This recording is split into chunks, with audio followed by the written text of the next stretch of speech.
সেদিন খুব মায়া লাগলো আপনাদের এই এলাকার অঞ্চলের কুষ্টিয়ার পরিচিত মুখ মুফতি আমির হামজাকে দেখে।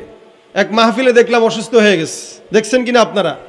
সে বলতেছিল যে 3 বছর জেলখানায় কি করেছে জানি না। তাহলে একদিকে কোরআন শরীফ খুঁজে কি ভোরবেলায়, আর আরেকদিকে কোরআনওয়ালা যারা এদেরকে তিলে তিলে শেষ করে। এগুলা কোরআনওয়ালা উপর দিয়ে দেখায়, ভিতরে সব শয়তানের দোসর ছিল, ঠিক কিনা জানেন? এই জন্য মুসলমান উপরে একটা ভিতরে একটা, এটা আমাদের জন্য চরিত্র না হয়। আল্লাহ আমাদেরকে তার জন্য কবুল করে নেক, বলেন আমিন। গুনাহ করা দোষের না, গুনার উপর অটল থাকা দোষের। আমি এক সময় গুনাহ করেছি, হ্যাঁ আমি মাফ চাইলাম, এটা আমার ক্রেডিট। আপনি গুনাহ করেছেন, আপনি মাফ চাইলেন, এটা আপনার আল্লাহর দরবারে মাফ চাওয়াটা হলো আপনার ক্রেডিট। কিন্তু কেউ যদি বলে তোমারে চিনি, তুমি এই করছো, এখন মাফ চাও, অত সোজা? কপালে থাকবে কি জানেন? যে আপনাকে টিটকারি করলো ও জাহান্নামের আসামি হয়ে গেল, আর আপনি জান্নাতি হয়ে যাবেন। এই জন্য কাউকে টিটকারি নয়, হাসিবু ক্বাবলা আন তুহাসাবু, মুতু ক্বাবলা আন তামুতু। মরার আগে মরেন, হিসাব নেওয়ার আগে হিসাব নিয়ে নেন, তাহলে ইনশাআল্লাহ কবরে যে পস্তাই। আগে মাহফিল করতে গেলে ডানে তাকানো লাগতো, বামে তাকানো লাগতো, কথা বুঝে না? ওই সভাপতি আসেনি, সেক্রেটারি আসেনি, কোনটা বললে আবার প্রশাসন চলে আসে, এ ভয় ছিল কিনা? 40 মিনিটের মাথায় বাংলার জনগণ এই ভয় দূর করে দিয়েছে। বেশি টাইম লাগে নাই, 40 মিনিট সময় বেঁধে দিয়ে এই স্বৈরাচারীকে বিদায় করেছে। আমি বলতে চাই, 71 থেকে আজ পর্যন্ত এদেশ 71-এ স্বাধীন হয়েছিল ঠিক, প্রকৃতপক্ষে স্বাধীনতা অর্জন বাংলার মানুষ কখনোই করতে পারে নাই। বারে বারে যে সরকারই এসেছে, ওলামা একরাম ইসলামের উপরে আক্রমণ করেছে, ঠিক কিনা বলেন? 2024 সালে ছাত্র জনতার আন্দোলনে নতুন যে বাংলাদেশ আমরা পেয়েছি, খবরদার এই যুবক ভাইরা, এই স্বাধীনতা নষ্ট করা যাবে না। নতুন করে কেউ যদি ক্ষমতা না পেয়ে এই ক্ষমতার অপব্যবহার করা শুরু করে, তাদেরকেও দাঁত ভাঙা জবাব দেওয়া হবে, দাঁত ভাঙা জবাব দেওয়া হবে, ঠিক কিনা? রাজি থাকবেন তো ইনশাআল্লাহ? আমরা দেখতে চাই না আর স্বৈরাচারীর কোন সরকার। এদেশ মুসলমানের স্পষ্ট প্রমাণ হয়ে গেছে, অতীতে যেই সমস্ত কাজ বাংলাদেশে হয় নাই, আলহামদুলিল্লাহ এখন হচ্ছে। কোনদিন কেউ কল্পনাও করতে পারে নাই টিএসসি চত্বরে ইসলামী সঙ্গীত অনুষ্ঠান হবে। গত বছরও রমজান মাসে টিএসসিতে ওপেন ইফতার করার অনুমতি দেয় নাই। আপনারা দেখেছেন, মনে নেই আপনাদের? টিএসসিতে ইফতার মাহফিল করতে দেয় নাই। বাংলাদেশ 92% মুসলমানের দেশে, যারা নাকি ইসলাম পালন করতে দেয় নাই, যারা নাকি ইফতার মাহফিল হতে দেয় নাই, তাদেরকে আমরা দেখিয়ে দিয়েছি এদেশের জনগণ ঐক্যবদ্ধ হলে 16 বছর কেন 116 বছরের কোন স্বৈরাচারী সরকার টিকতে পারবে না। অনেক সহ্য করেছে এদেশের ওলামা একরাম। 71 থেকে আজ পর্যন্ত দেশের স্বাধীনতা, কথা বলার স্বাধীনতা ছিল না। আমি নিজে গত 2 বছর আগে এই আলমডাঙ্গায় এক মাহফিল করতে যায়, প্রশাসনের লোক যে আমাকে উঠতে দেয় নাই। কেন? ওনার লিস্টি আছে 35 জনের ভিতরে। আমাদের এই লিস্টি করে কে? নাস্তিকেরা। 92% মুসলমানের দেশে আলেমদের লিস্টি করে কারা? নাস্তিকেরা। 92% মুসলমানের দেশে ওলামা একরামদের লিস্টি করে নাস্তিকেরা। এ মুসলমান, দিন পাল্টে গিয়েছে। এখনো পর্যন্ত যদি ঐক্যবদ্ধ না হই, দিন সামনেও খারাপ হওয়ার সম্ভাবনা আছে। এখন আলহামদুলিল্লাহ উপস্থিত এই সমস্যা নাই। আমরা এই সমস্যার আসুক এটাও চাই না। আল্লাহ পাক বাংলাদেশকে ইসলামের দেশ হিসেবে কবুল করুক, জোরে বলেন আমিন। নাস্তিকতা নিপাত যাক, দিন ইসলাম জিন্দাবাদ। নাস্তিকতা নিপাত যাক, দিন ইসলাম জিন্দাবাদ। কোটি প্রাণে একই আওয়াজ, খোদাদ্রোহী ছাড় পাবে না, এই বাংলায় ঠাই হবে না। মুসলমানরা জেগেছে আজ, জোর কদমে সামনে চলো, বজ্র কণ্ঠে আওয়াজ তুলো, সবাই মিলে একই তালে দাও না স্লোগান। নারায়ে তাকবীর, নারায়ে তাকবীর, দিন ইসলাম, দিন ইসলাম, জিন্দাবাদ, জিন্দাবাদ। মুসলমানের এই দেশেতে নাস্তিকদের ঠাঁই নাই, নাস্তিকদের পক্ষে যারা তাদের কোনো রক্ষা নাই। মুসলমানের এই দেশেতে নাস্তিকদের ঠাঁই নাই, নাস্তিকদের পক্ষে যারা তাদের কোনো রক্ষা নাই। এই দেশেতে থাকতে হলে কোরআন মানতে হবে, কোরআন না মানলে তারা বিতাড়িত হবে। জোর কদমে সামনে চলো, বজ্র কণ্ঠে আওয়াজ তোলো, সবাই মিলে একই তালে দাও না স্লোগান, নারায়ে তাকবীর, নারায়ে তাকবীর, দিন ইসলাম, দিন ইসলাম, আল কোরআনের আলো,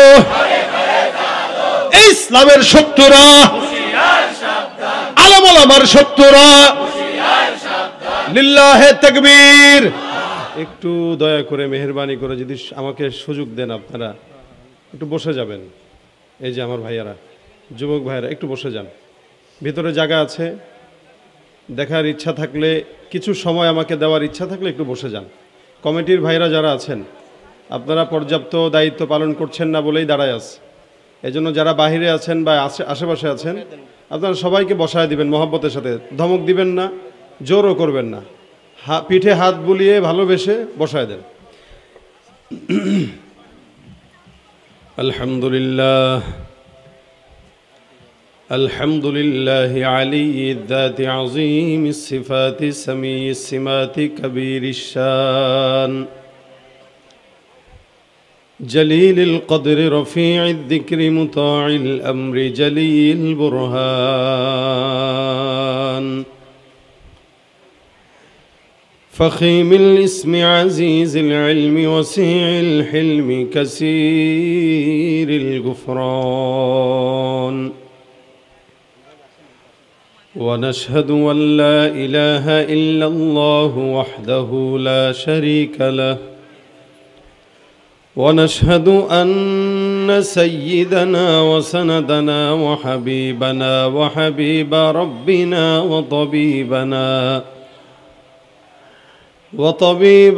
وطبيب قلوبنا ومولانا محمدا عبده ورسوله صلى الله عليه وعلى آله وأصحابه وبارك وسلم تسليما كثيرا الذي أرسله الله تعالى بالحق بشيرا ونذيرا وداعيا إلى الله بإذنه وسراجا منيرا أما بعد فأعوذ بالله من الشيطان الرجيم بسم الله الرحمن الرحيم ألا إن أولياء الله لا خوف عليهم ولا هم يحزنون الذين آمنوا وكانوا يتقون لهم البشرى في الحياة الدنيا وفي الآخرة لا تبديل لكلمات الله ذلك هو الفوز العظيم صدق الله مولانا العظيم وصدق رسوله النبي الكريم وقال النبي صلى الله عليه وسلم وجبت محبتي للمتحابين فيا وللمتجالسين فيا وللمتزاورين فيا وللمتباذلين فيه أو كما قال عليه الصلاة والسلام وقال تعالى إن الله وملائكته يصلون على النبي يا أيها الذين آمنوا صلوا عليه وسلموا تسليما সকলে জবান খুলে দরুদ শরীফ পড়ি আল্লাহুম্মা সাল্লি আলা মুহাম্মাদিন ওয়া আলা আলি মুহাম্মাদ কামা সাল্লাইতা আলা ইব্রাহিম ওয়া আলা আলি ইব্রাহিম إنك حميد مجيد اللهم بارك على محمد وعلى آل محمد كما باركت على إبراهيم وعلى यहाँ हम सब मुसाफिर हो यहाँ हम सब मुसाफिर हो वही आखिर ठिकाना कोई आगे रवाना है कोई पीछे रवाना बलगल उला बिकमालिही कशफत दुजा बिजमालिही हसनत जमीउ खिसालिही सल्लु अलैहि व आलिहि ज़बान खुले मोहब्बत अल्लाहर जिकिर करी ला इलाहा इल्लल्लाह ला इलाहा आवाज दिए ला इलाहा इल्लल्लाह ला इलाहा इल्लल्लाह ला इलाहा इल्लल्लाह ला इलाहा इल्लल्लाह ला इलाहा इल्लल्लाह ला इलाहा इल्लल्लाह ला इलाहा इल्लल्लाह ला इलाहा इल्लल्लाह ला इलाहा इल्लल्लाह मुहम्मदुर रसूलुल्लाह सल्लल्लाहु अलैहि वसल्लम अल्हम्दुलिल्लाह আল্লাহ পাক রব্বুল আলামিনের দরবারে অসংখ্য শুকরিয়া যে রব্বে করিম আজকের এই 2 দিনব্যাপী তাফসীরুল কুরআন মাহফিলের শেষ দিনের শেষ অধিবেশনে আখিরি মুনাজাতে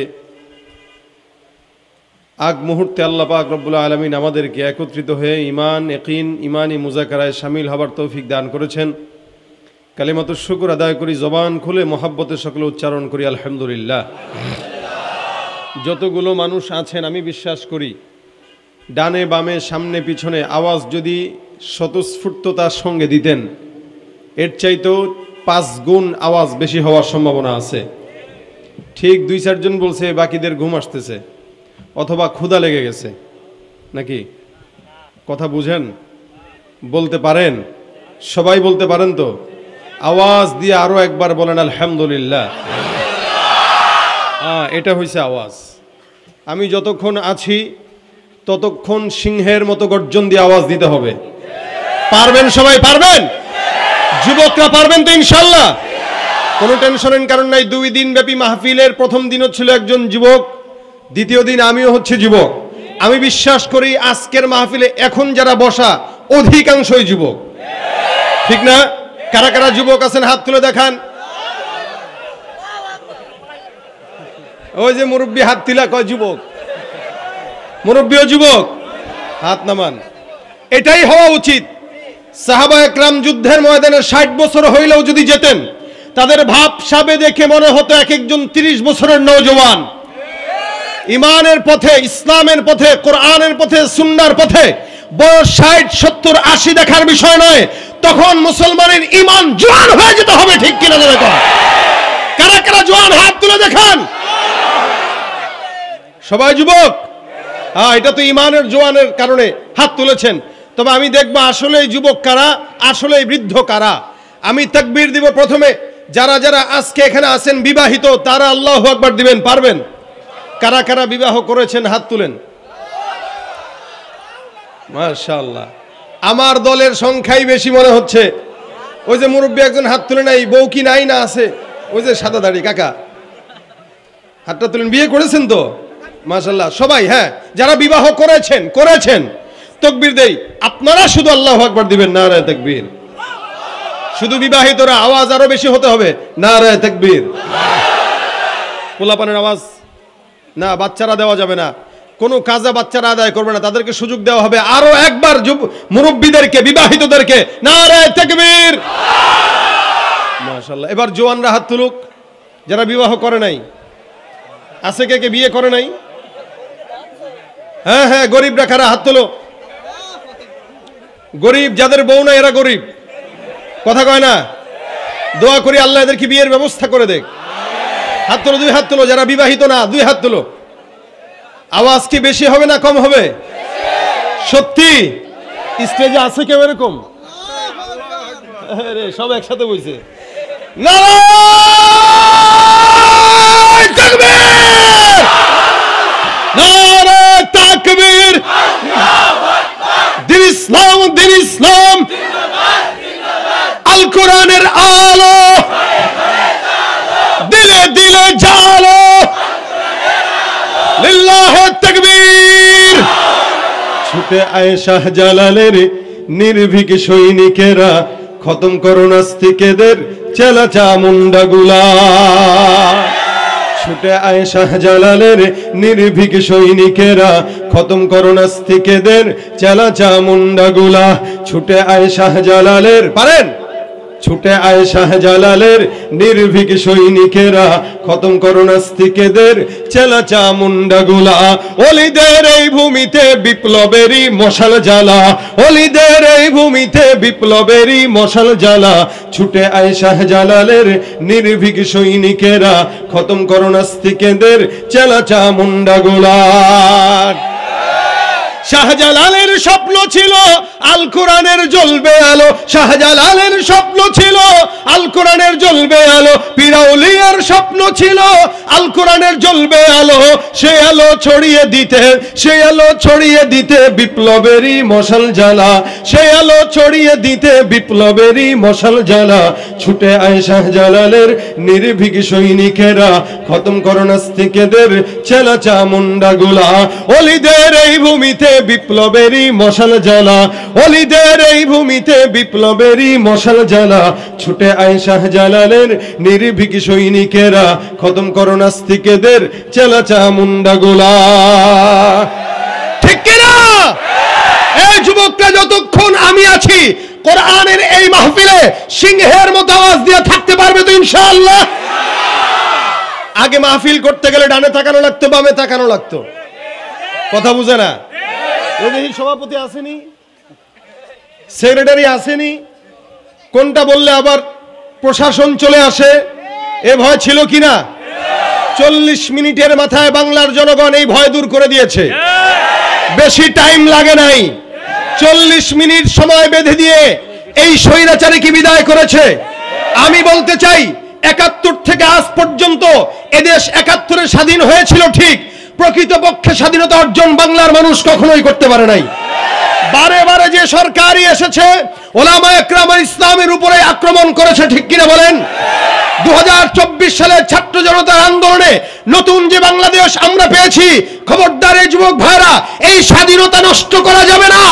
নতুন করে কেউ যদি ক্ষমতা না পেয়ে এই ক্ষমতার অপব্যবহার করা শুরু করে, তাদেরকেও দাঁত ভাঙা জবাব দেওয়া হবে, দাঁত ভাঙা জবাব দেওয়া হবে, ঠিক কিনা? রাজি থাকবেন তো ইনশাআল্লাহ? আমরা দেখতে চাই না আর স্বৈরাচারীর কোন সরকার। এদেশ মুসলমানের স্পষ্ট প্রমাণ হয়ে গেছে। অতীতে যেই সমস্ত কাজ বাংলাদেশে হয় নাই, আলহামদুলিল্লাহ এখন হচ্ছে। কোনদিন কেউ কল্পনাও করতে পারে নাই টিএসসি চত্বরে ইসলামী সঙ্গীত অনুষ্ঠান হবে।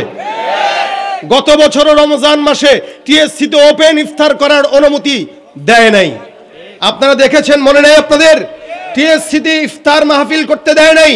বাংলাদেশ 92% মুসলমানের দেশে যারা নাকি ইসলাম পালন করতে দেয় নাই, যারা নাকি ইফতার মাহফিল হতে দেয় নাই, তাদেরকে আমরা দেখিয়ে দিয়েছি এদেশের জনগণ ঐক্যবদ্ধ হলে 16 বছর কেন 116 বছরের কোন স্বৈরাচারী সরকার টিকতে পারবে না। অনেক সহ্য করেছে দেশের ওলামা একরাম। ৭১ থেকে আজ পর্যন্ত দেশের স্বাধীনতা, কথা বলার স্বাধীনতা ছিল না। আমি নিজে গত 2 বছর আগে এই আলমডাঙ্গায় এক মাহফিল করতে যায় প্রশাসনের লোক যে আমাকে উঠতে দেয় নাই। কেন? ওনার লিস্টটি আছে 35 জনের ভিতরে। আমাদের এই লিস্টটি করে কে? নাস্তিকেরা। 92 ভাগ মুসলমানের দেশে আলেমদের লিস্টটি করে কারা? নাস্তিকেরা। 92 ভাগ মুসলমানের দেশে ওলামা একরামদের লিস্টটি করে নাস্তিকেরা। এ মুসলমান, দিন পাল্টে গিয়েছে। এখনো পর্যন্ত যদি ঐক্যবদ্ধ না হই, দিন সামনেও খারাপ হওয়ার সম্ভাবনা আছে। এখন আলহামদুলিল্লাহ উপস্থিত, এই সমস্যা নাই। আমরা এই সমস্যার আসুক এটাও চাই না। আল্লাহ পাক বাংলাদেশকে ইসলামের দেশ হিসেবে কবুল করুক, জোরে বলেন আমিন। এজন্য ভাইরা আমার, আল্লাহওয়ালা বুজুর্গরা যেদিকে আমরা থাকবো, এই মুহূর্তে প্রচুর পরিমাণে সমস্ত ইসলামপন্থী দলদের ঐক্যবদ্ধ হওয়া সময়ের দাবি। আমরা কে কোন দল এটা বুঝি না, আমরা চাই সমস্ত ইসলামী দলগুলো ঐক্যবদ্ধ হয়ে বাংলাদেশকে ইসলামী দেশ হিসেবে পরিচালিত করা। নয়তো এদেশে নাস্তিকরা আবারও মাথা চারা দিয়ে ওঠার সম্ভাবনা আছে না নাই? এই জন্য কে হেফাজত, কে জমিয়ত, কে মজলিস, কে জামাত, এগুলো দেখার সময় এখন নয়। ঐক্যবদ্ধ হয়ে বাংলাদেশকে ইসলামের রাষ্ট্র করা দরকার। এই জন্য আল্লাহ পাক রব্বুল আলামিন আমাদেরকে এই সময়টা নেয়ামত দিয়েছেন। নেয়ামতের কদর যে করে সে চালাক, যে কদর করে না সে বোকা। নেয়ামতের কদর করা সময়ের দাবি। আল্লাহ পাক যেন আমাদেরকে সেই করাটা তৌফিক দান করে। আমি আপনাদের সামনে মুখতাসার সময় 2-4টা কথা বলবো ইনশাআল্লাহ। আল্লাহ যদি আমাকে তৌফিক এনায়েত দান করেন, এনায়েত করেন, তো ইনশাআল্লাহ এই কথাগুলোর উপরে আল্লাহ পাক আমাদের সকলকে আমলের নিয়তে বলার এবং শোনার তৌফিক দান করুক। আপনাদের কষ্ট হবে না তো ইনশাআল্লাহ? কথা বুঝতেছেন তো ইনশাআল্লাহ? ঘুমানো যাবে? কিছুক্ষণ পর পর কিন্তু পরীক্ষা করব, হাত উঁচু করে সজাগ থাকবেন কিনা, ঘুমাবেন এটাও পরীক্ষা হয়ে যাবে। ভাইরা আমার, আল্লাহ পাক রব্বুল আলামিন দুনিয়াতে সবচাইতে বেশি পছন্দ করে যাদেরকে বানিয়েছেন তারা কারা? বলেন না জোরে। মানুষ। এ দুনিয়ার সর্বপ্রথম দুনিয়াতে যাদেরকে আল্লাহ পাক পাঠিয়েছেন তারা হলো ফেরেশতা। আল্লাহ পাক রব্বুল আলামিন ফেরেশতাদের পরে জিন্নাতকে পাঠিয়েছেন। এদেরকে আবার বিতাড়িত করে দিয়েছেন বহুদূর সমস্ত তীরগুলোতে আর বড় বড় উপত্যকাগুলোতে। কেন? জমিনে মারামারি হানাহানি করত। আল্লাহ পাক রব্বুল আলামিন মানুষকে বানানোর ফিকির করলেন। এই জন্য আল্লাহ পাক কোরআনে বলেন, ইন্নী জাইলুন ফিল আরদি খলিফা, আমি জমিনের প্রতিনিধিত্ব দেব বান্দাকে। এই জন্য বাংলা এই সারা বিশ্বের ভিতরে জমিনের যত মালিকানা সব বান্দাদের, মানুষের। আসমানের কোনো মালিকানা বান্দার আয়ত্তে নাই। আচ্ছা বলেন তো, এই জায়গাটা কার? না না না, এটা বলে বুঝাইতে, এই জায়গার মালিক কে? গোরস্থান কমিটি অথবা ঈদগাহ কমিটি। মসজিদের মালিককে ওয়াকফ করা সবাই, মসজিদ মালিক। পাশের বাড়ির মালিকটাকে বলে মালিক, বাড়িওয়ালা। বাংলাদেশের সমুদ্র সীমা আছে, ওটার মালিক কে? বলে বাংলাদেশ। কিছু দূর গেলে আবার সমুদ্র সীমা আছে, ওটার মালিক কে? বলে ভারত। অর্থাৎ গোটা জমিনে যা কিছু আছে এগুলোর মালিকানা কাদের হাতে? বান্দাদের হাতে। আল্লাহ পাক দিয়েছেন, ইন্নী জাইলুন ফিল আরদি খলিফা। আল্লাহ পাক জমিনের খেলাফত দিয়েছেন বান্দার হাতে। কেউ কি কোনোদিন বলেছে যে চাঁদের মালিক আমি বা আসমানের মালিক আমি? ওই মেঘখণ্ড দেখা যায় ওইটার মালিক আমি, এটা কেউ বলেছে? আসমানে যা কিছু আছে খাজানা, ওইটা আল্লাহ পাকের হাতে। শুধুমাত্র জমিনের মালিকানা আল্লাহ পাক বান্দাকে দান করেছেন। আল্লাহ পাক রব্বুল আলামিন বান্দাকে যখন বানাইতে চায়, আপনারা জানেন ফেরেশতারা দেয় নাই। ফেরেশতারা চাইছিল না যে বান্দা হোক, কিন্তু আল্লাহ পাক ফেরেশতাদের জবান বন্ধ করে দিয়ে বলছেন, ইন্নী আ'লামু মা লা তা'লামুন, আমি যতটুকু জানি তোমরা জানো না। এই যে আজকের এই মজমাকে আল্লাহ পাক ফেরেশতাদেরকে দেখায় বলতেছেন, এই ফেরেশতা তাকায় দেখ, তোরা সেদিন বলেছিলি আল্লাহ এদেরকে বানায় না, এরা রক্তপাত ঘটাবে, মারামারি করবে, এই করবে, সেই করবে, ডাকাতি সন্ত্রাসী করবে। তাকায় দেখ, বহুদূর থেকে, চুয়াডাঙ্গা থেকে, আলমডাঙ্গা থেকে, আরো অনেক দূর থেকে ছাত্র ভাইরা, যুবক ভাইরা এসেছে। কেন? বলে দিনই কিছু নসিহা শোনার জন্য যারা বসলো, আমি আল্লাহ তোদেরকে সাক্ষী রেখে বললাম, যতক্ষণ বসা থাকবে সগীরা গুনাহ মাফ, আমি আল্লাহ আসমান থেকে রহমত নাজিল করে দেব। এইজন্য হাদিস শরীফে পয়গম্বর বলেন, হাফাতহুমুল মালাইকা নাযালাত আলাইহিমুস সাকিনা ওয়া যাকারাহুমুল্লাহু ফী মান ইনদা। যতক্ষণ এখানে বসা থাকবেন চতুর্দিক থেকে ফেরেশতারা একজন একজন একজন করে আসমান পর্যন্ত এই মজমাটাকে ঘেরাও করে রেখে দিয়েছে। আস্তে বললেন সুবহানাল্লাহ। এই যে জোরে বললেন কেন বলাইলাম জানেন? একবার সুবহানাল্লাহ বলছেন তো জান্নাতে একটা গাছ লেগে গেছে। দুনিয়াতে যত সুবহানাল্লাহ বলবেন ততই ফায়দা। হ্যাঁ, শেখুল হাদিস জাকারিয়া রাহমাতুল্লাহ আলাইহি একটা ঘটনা উল্লেখ করেছেন এক কিতাবের ভিতরে। উনার নকল করা ঘটনা আমি শুনাইতেছি, সত্য মিথ্যা এটা আল্লাহ পাক জানে। আমাদের আকাবির বুজুর্গানে দ্বীন এটা অনেক ঘটনা বর্ণনা করেছেন। আপনারা এটাও জেনে রাখবেন, কারামাতুল আউলিয়া হাক্কুন। ওলি বুজুর্গ যারা, এদের কারামত সত্য না মিথ্যা বলেন তো? কেন সত্য? বলে বুজুর্গানে দ্বীনদের মতো দিল আমরা তৈরি করতে পারি নাই, যার কারণে আমাদের বিশ্বাস হয় না। নবীদেরকে আল্লাহ পাক মুজিজা দান করেছেন, পীর মাশায়েখ বুজুর্গানে দ্বীনদেরকে আল্লাহ পাক কারামত দিয়েছেন। এটা যে বিশ্বাস করে না তার ঈমান দুর্বলতা থাকবে, কিন্তু আউলিয়াদের কারামতি কোনোদিন মিথ্যা হবে না। শেখুল হাদিস জাকারিয়া রাহমাতুল্লাহ একটা ঘটনা বর্ণনা করে, যে সুবহানাল্লাহর ইঙ্গিত দিয়ে বলতেছি আর কি, আপনাদেরকে জোরে বলানো লাগলো কেন? রাসূল সাল্লাল্লাহু আলাইহি ওয়াসাল্লাম হাদিসে বলেন, ইন্না ফিল জান্নাতি লাশাজারা। কোন ইমানদার বান্দা যখন একবার সুবহানাল্লাহর আওয়াজ দেয়, আল্লাহ পাক রব্বুল আলামিন হাবিব কিবরিয়া মুহাম্মদুর রাসূলুল্লাহ সাল্লাল্লাহু আলাইহি ওয়াসাল্লাম বলেন, একবার সুবহানাল্লাহর আওয়াজের বিনিময়ে আমার আল্লাহ পাক বান্দার জন্য জান্নাতের মধ্যে একটা গাছ লাগায় দেয়। হাদিস শরীফে পয়গম্বর আরো বলেন, গাছটা চওড়া কত জানো? এত বিশাল বড় গাছ। জমিনের ভিতরে আমরা গাছ দেখি ছোট ছোট চিকন চিকন গাছ। আল্লাহর হাবিব বলেন, দুনিয়ার গাছ, জান্নাতের গাছ, আসমান আর জমিন ফারাক। জমিনের মধ্যে কোনো গাছ যখন হয়, ওই গাছের গোড়াটা থাকে চিকন, আগাটা থাকে উঁচু আর মোটা।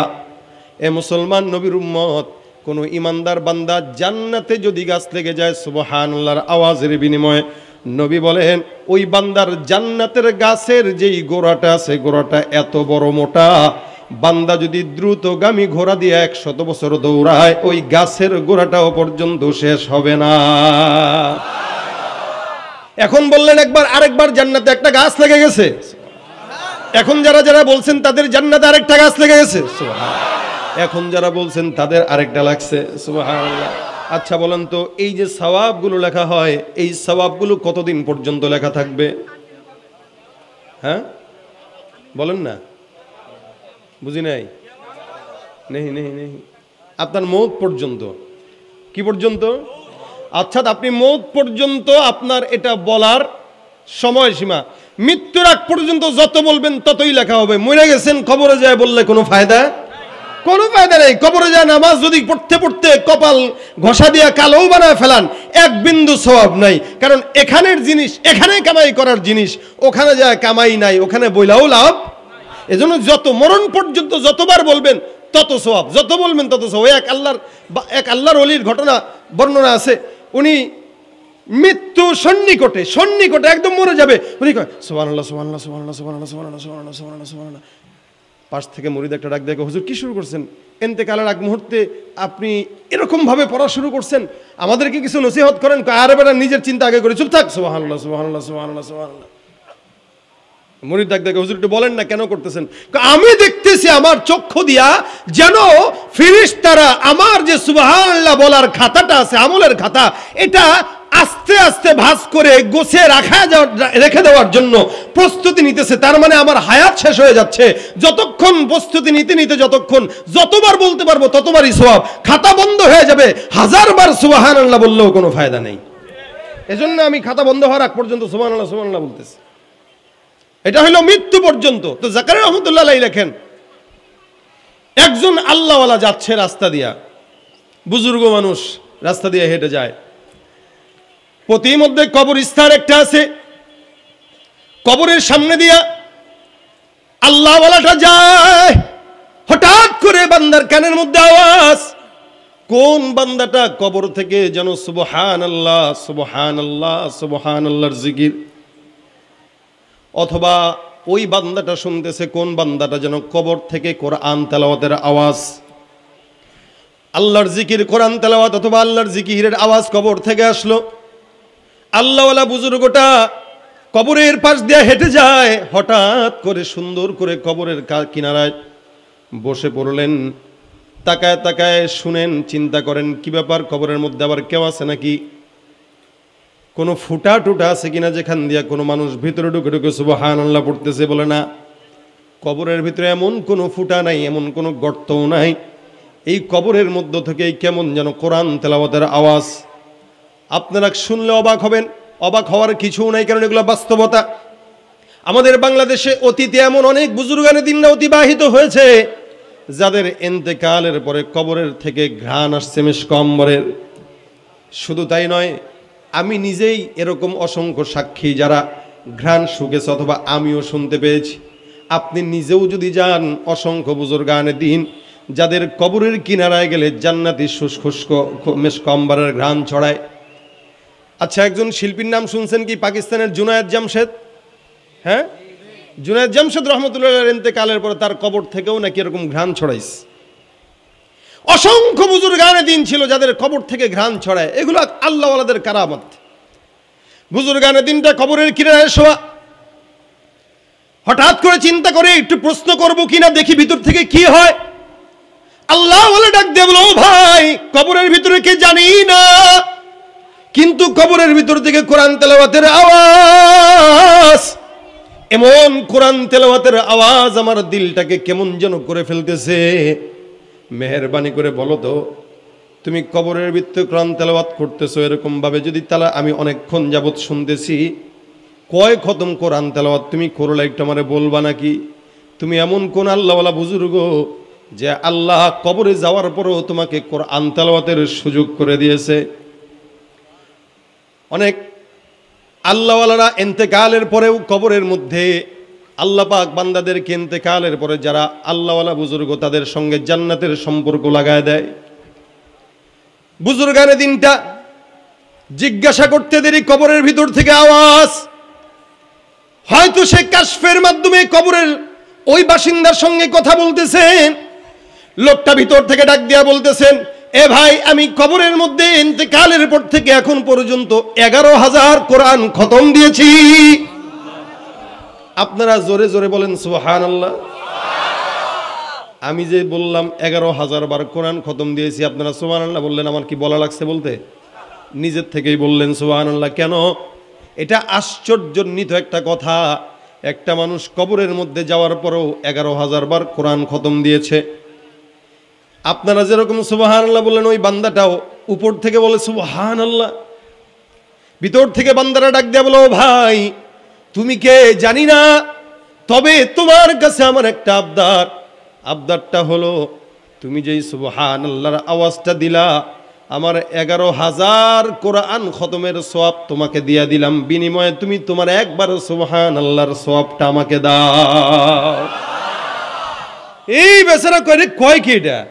আমি বললাম একবার সুবহানাল্লাহ, এই ব্যক্তি বলল 1000 বার কোরআনের খতম। আমরা তো সারা জিন্দেগিতেও 100 বার কোরআন খতম দিতে পারি না।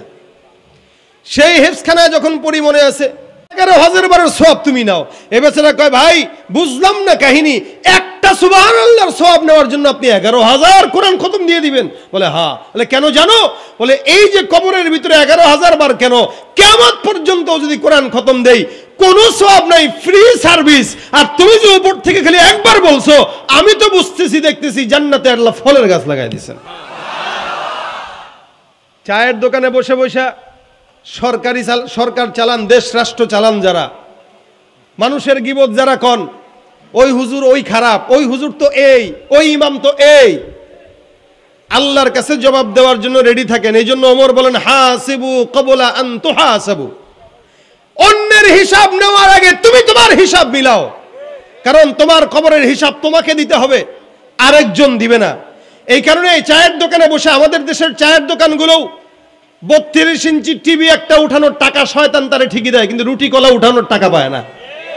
আর ওখানে বসে বসে যত গীবত, হুজুরের গীবত, মুয়াজ্জিনের গীবত, বক্তার গীবত, আলেমের গীবত, অমুক চেয়ারম্যানের গীবত, নিজে মানুষের দোষ খুঁজে বেড়ায়, নিজের তলায় দোষের অভাব। ওইটা না করে বসে বসে পড়েন সুবহানাল্লাহ সুবহানাল্লাহ সুবহানাল্লাহ। সওয়াব আছে না নাই?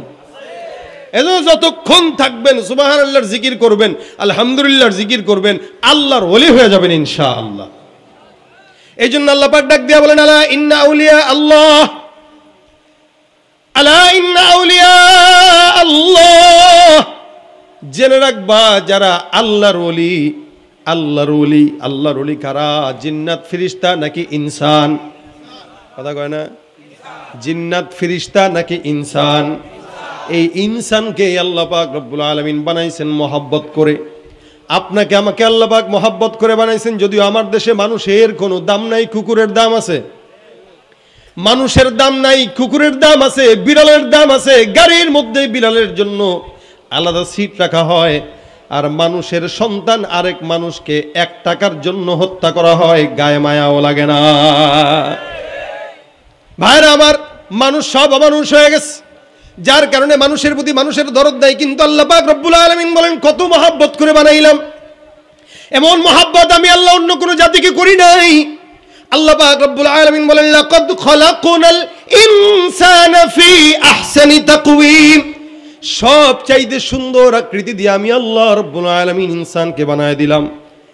মুসলমান খুব বুঝবেন, আল্লাহ পাক রব্বুল আলামিন কত দামি বানাইছেন, কত সম্মান দিয়া, কত আদর করে বানাইছেন। এই আসমান জমিন গ্রহ নক্ষত্র যা কিছু দেখা যায় সব কিছু আল্লাহ পাক 6 দিনে বানাইছেন। আল্লাহ বলেন, ফি সিত্তাতি আইয়াম সুম্মা ইস্তাওয়া আলাল আরশ, আমার আল্লাহ পাক 6 দিনে বানাইছেন আসমান। মুফাসসিরিন ইকরাম বলেন, প্রথম 3 দিনে জমিন বানাইছেন, পরের 3 দিনে আল্লাহ পাক রব্বুল আলামিন আসমানকে আল্লাহ পাক নজর দিয়েছেন। এই সব কিছু আল্লাহ পাক রব্বুল আলামিন 6 দিনে বানাইছেন। চাইলে তো 6 সেকেন্ডও লাগতো না, ঠিক কিনা? কিন্তু আল্লাহ পাক সময় নিলেন কেন? বান্দা যেন বুঝে ধীরে ধীরে কাজের মধ্যে বরকত হয়। আমার আল্লাহ পাক 6 দিনে বানাইলেন। ইন্নামা আমরুহু ইদা আরাদা শাইআ আইয়াকুলা লাহু কুন ফায়াকুন, সমস্ত আসমান জমিনের মধ্যে যা কিছু আছে আমার আল্লাহ পাক রব্বুল আলামিন হও বলতে দেরি হয়, কিন্তু আসমান আর জমিন হতে দেরি হয় নাই। এ মুসলমান নবীর উম্মত, আমার আল্লাহ পাক রব্বুল আলামিন আসমান জমিনকে কুন দিয়া বানাইলেন, কিন্তু আপনার মতো আমার মতো বান্দাকে আল্লাহ পাক হও দিয়া বানায় নাই। আমার আল্লাহ বলেন, ইয়া বানি আদম খলাকতুকা বিয়াদাই, হে বানি আদম, আসমান আমি আল্লাহ আদেশ দিয়া বানাইলাম, জমিন আমি আল্লাহ আদেশ দিয়া বানাইলাম, পাহাড়কে আমি আল্লাহ আদেশ দিয়া বানাইলাম, চন্দ্রকে আমি আল্লাহ আদেশ দিয়া বানাইলাম, সমুদ্রকে আমি আল্লাহ আদেশ দিয়া বানাইলাম। তোমার মতো মানুষ আমি আল্লাহ কেমনে বানাইছি জানো? আমার আল্লাহ পাক রব্বুল আলামিন বলে, ইমানদার, আমি আল্লাহ তোমাকে যখন বানাইলাম, আমি আল্লাহ পাক রব্বুল আলামিন আমার নিজের কুদরতি হাত দিয়া বান্দা আদর করে মোহাব্বত করে লেপে লেপে তোমাকে বানাইলাম। আমার আল্লাহ পাক রব্বুল আলামিন নিজের কুদরতি হাতে বান্দার নাকটা বানায় দিয়েছেন, নিজের কুদরতি হাতে বান্দার ঠোঁটটা বানায় দিয়েছেন। আল্লাহ পাক চমৎকার করে সুন্দর সুন্দর করে বানায় দেয়। 40,000 বছর পর্যন্ত আল্লাহ পাক 40 বছর পর্যন্ত বান্দার এই সুন্দর দেহটাকে আল্লাহ পাক জান্নাতের মধ্যে ফেলে রাখছে। এটা একটা মাত্র মাটির পুতুলের মতো। শয়তান চতুর্দিক দিয়ে ঘুরে চিন্তা করে, এটারে আমার বিপরীতে বানানো হয়েছে, এটারে শান্তি দিব না। শয়তান নাক দিয়া ঢুকা পিছন দিয়া বের হয়ে গেছে, খালি কিছুক্ষণ পর পর খোঁজা দেয়। আল্লাহ বলেন 40 দিন পর ফানাফাখতু ফীহি মির রূহি ফাকাউ লাহু সাজিদিন। আমার আল্লাহ পাক রব্বুল আলামিন বান্দাকে ফুঁক দিয়ে দিলেন, বলে কি? ফানাফাখতু ফীহি মির রূহি। আল্লাহ ডাক দিয়া বলেন, আমি আমার রূহ থেকে বান্দার মধ্যে রূহ ফুঁকে দিলাম। সুবহানাল্লাহ। কার রূহ থেকে? কার? আল্লাহর রূহ থেকে আমাদের ভিতরে আল্লাহ পাক রূহ দিয়ে দিয়েছেন। শয়তান ডাক দিয়া বলেন, ক্বালা ফাবিইজ্জাতিক, ক্বালা ফাবিইজ্জাতিক, এই তোমার ইজ্জতের কসম, লাউগওয়িয়ান্নাহুম আজমাইন, সবগুলোরে আমি আল্লাহ, তুমি আল্লাহ তোমার বান্দাদেরকে আমি শয়তান সবগুলোরে গোমরা করেই ছাড়বো। ক্বালা ফাবিইজ্জাতিকা লাউগওয়িয়ান্নাহুম আজমাইন, আল্লাহ সবগুলোকে আমি আল্লাহ ধ্বংস করেই ছাড়বো। যার কারণে কখনো কখনো টুপিওয়ালা, পাগড়িওয়ালা, জুব্বাওয়ালা অথবা প্যান্ট শার্ট টাইওয়ালা ভদ্রতার বেশেও শয়তান আছে না নাই? ও চ্যালেঞ্জ করছে আল্লাহর কাছে, একটারও ভালো থাকতে দেব না। আমার আল্লাহ পাক ডাক দেয়া বলেন, ইল্লা ইবাদাকা মিনহুমুল মুখলাসিন, সবগুলোরে পারবা, তবে মুখলিস আল্লাহওয়ালা ইমানদারদেরকে পারা যাবে? কথা কয় না যাবে? চাকরি হয় না, যদিও একটা হইছে, নেতায় ডাক দেয়া কয় দাড়ি কাটো তাহলে চাকরি টিকবে। যুবক কয় না না, কারণ আমার দিলের মধ্যে দুনিয়ার মানুষের প্রেম নাই, আমার দিলের মধ্যে নেতার প্রেম নাই, আমার দিলের মধ্যে বিবির প্রেম নাই, আমার দিলের মধ্যে আল্লাহর প্রেম। দুনিয়াতে রিক্সা চালায় খাইতে রাজি দেবো, আল্লাহর প্রেম ছাড়তে রাজি হব না। এটা ইমানদারের কাজ। এই জন্য আল্লাহ বলেন আলা ইন্না আউলিয়া আল্লাহ, এরা আল্লাহওয়ালা, এরা আল্লাহর ওলি, এরা আল্লাহর বন্ধু। এদেরকে আমি আল্লাহ আমার হাতে বানাইলাম, আমি আল্লাহ মোহাব্বত করে বানাইলাম। এত দাম। হাদিস শরীফে পয়গম্বর আরবি সাল্লাল্লাহু আলাইহি সাল্লাম বলেন দুনিয়ার জমিনের সবচাইতে বড় ঘর বাইতুল্লাহ, এর আগে কোনো ঘর নাই, এর চাইতে দামি কোনো ঘর আছে নাকি? কথা কয় না। আচ্ছা বলেন তো মসজিদটা দামি না কম দামি? কিন্তু এই মসজিদের চাইতেও দামি কোন মসজিদ? কাবা। যার কারণে আমার আল্লাহ বলেন ইন্না আউওয়ালা বাইতিন উদিআ লিন-নাস লাল্লাযী বিবাক্কাতা মুবারাকাও ওয়া হুদাল লিল আলামিন। দুনিয়ার সবচাইতে প্রাচীন ঘর, শুরুর ঘর, প্রথম ঘর বাইতুল্লাহ। আমার হাবিবি কিবরিয়া একবার কাবা শরীফ তওয়াফ করতেছেন, আর কাবার দিকে তাকায় ডাক দিয়ে বলে বাইতুল্লাহ, তোমার সম্মান মালিকের দরবারে অনেক, এত সম্মান আল্লাহ পাক অন্য কোনো ঘরকে দেয় নাই। যার কারণে কোন ইমানদার যখন ঘরের মধ্যে ঢুকে মান দাখালাহু কানা আমিনা, কোন ইমানদার যখন ঘরের মধ্যে ঢুকে আমার আল্লাহ ডাক দেয়া বলেন সে নিরাপদ। কোন ইমানদার যদি এই ঘরের মধ্যে ঢুকে, গুনাহগার যদি এই ঘরের মধ্যে ঢুকে, কোন জালেমও যদি এই ঘরের মধ্যে ঢুকে, আমার আল্লাহ বলেন সে নিরাপদ। এত এত দাম। কোন বাইতুল্লাহ যদি কোন ইমানদার বান্দা একবার তওয়াফ করে, আল্লাহ পাকের হাবিব বলেন একজন সদ্য ভূমিষ্ঠ হওয়া শিশু বাচ্চার মতো ওই বান্দাকে আল্লাহ পাক নিষ্পাপ বানায় দেয়। কত দাম, কত দাম। একটা ঘর খালি তওয়াফ করতেছে, কাপড় একটা সাদা পড়ছে তো 7টা চক্কর দিছে, বাস খালাস, সারা জিন্দেগির গুনাহ মাফ। কত দামি ঘর এই ঘরটা। আর আমার নবী বলে কি শুনেন, নবী করিম সাল্লাল্লাহু আলাইহি সাল্লাম বলেন আমি কাবার দিকে তাকাইলাম, সাহাবা একরাম বলে আমার নবী কাবার দিকে তাকায় বলে কাবা, তোমার সম্মান মালিকের দরবারে অনেক। তুমি কি জানো এত সম্মান হওয়ার পর তোমার চাইতেও সম্মানিত একটা জাতি আছে? এ বাইতুল্লাহ, তোমার সম্মান আল্লাহর কাছে যদিও বেশি হয়, কিন্তু আমার উম্মত যারা আদনা থেকে আদনা একজন ইমানদার, ওই আদনা থেকে আদনা একজন ইমানদারের সম্মান বাইতুল্লাহর চাইতেও আল্লাহর দরবারে কোটি গুণে বেশি। এ ভাইরা আমার, বাইতুল্লাহ আল্লাহর ঘরের চাইতে, কাবার চাইতেও আপনার আমার দাম বেশি। সুবহানাল্লাহ, জোরে বলেন সুবহানাল্লাহ বিহামদি। কত বেশি একটা ইমানদার, আদনা থেকে আদনা ইমানদার, যার দিলের ভিতরে খালি ইমানের ছিটে ফোঁটা আছে, নবী বলেন ওই বাইতুল্লাহর চেয়ে ইমানদারের দাম বেশি। যার কারণে খবরদার ইমানদারের কলবে আঘাত দিও না। বাইতুল্লাহ ভাঙলে যেই গুনাহ হয় তার চেয়ে বেশি গুনাহ ইমানদারের কলবে আঘাত দেওয়া। এ মুসলমান নবীর উম্মত, এই বান্দাকে আল্লাহ পাক বলেন আলা ইন্না আউলিয়া আল্লাহ, ওই ইমানদার বান্দা কখনো কখনো দামি। আল্লাহ পাক রব্বুল আলামিন অন্য আয়াতে বলেন উলাইকা কাল আনআম বাল হুম আদাল, এগুলো সব হলো গরু ছাগলের মতো, এগুলো আবার তার চাইতেও খারাপ। একদিকে রাসূল বলেন এদের দাম অনেক, আরেকদিকে আল্লাহ বলে এরা কুকুরের চাইতেও খারাপ। বলেন তো দুই কথার মধ্যে পার্থক্য আছে না নাই? এক জায়গায় বলেন সবচাইতে আফজল, আরেক জায়গায় বলেন সবচাইতে নিকৃষ্ট। কেন? আচ্ছা বলেন তো এখানে যেগুলো মানুষ আছে এদের ভিতরে অনেকে নামাজি আছে, অনেকে বেনামাজি আছে না নাই? আল্লাহ পাক রব্বুল আলামিন বলছেন উলাইকা কাল আনাম, এগুলো গরুর মতো, শুয়োরের মতো, কুকুরের মতো, জানোয়ারের মতো, হায়াওয়ানের মতো। বলে একটা মানুষ এত দামি হওয়ার পর কেমনে হায়াওয়ানের মতো হয়? দেখেন উদাহরণ দিলে বুঝবেন। গরুর কি নামাজ আছে নাকি? শুয়োরে নামাজ পড়ে? ছাগল নামাজ পড়ে না? নামাজ পড়বে কে? কে কে কে? নামাজ কার উপরে ফরজ? বলে বান্দার উপরে, মুসলমানের উপরে। মুসলমান হইছে নামাজ পড়ে না, গরুও নামাজ পড়ে না। মুসলমান রোজা রাখে না, গরু রোজা রাখে না। মুসলমান সুন্নত মানে না, গরু ছাগল সুন্নত মানে না, কুকুরও সুন্নত মানে না। আল্লাহ পাক বলেন যে এই ব্যক্তিটা মুসলমান হওয়ার পরও নামাজ পড়ে না, রোজা রাখে না, দাড়ি রাখে না, সুন্নত মানে না, এই ব্যক্তি মুসলমান হওয়ার পরেও রোজা রাখে না, কুকুর হয়ে রোজা রাখে না, নামাজ পড়ে না। সুতরাং তার মধ্যে কুকুরের মধ্যে কোনো তফাৎ থাকতে পারে না, তারা উভয় সমান। রাস্তাঘাটে যায় না চলা এই মানুষের ভিড়ে, ওই ভিড়ের মাঝেও আবার কেহ অন্যের পকেট মারে।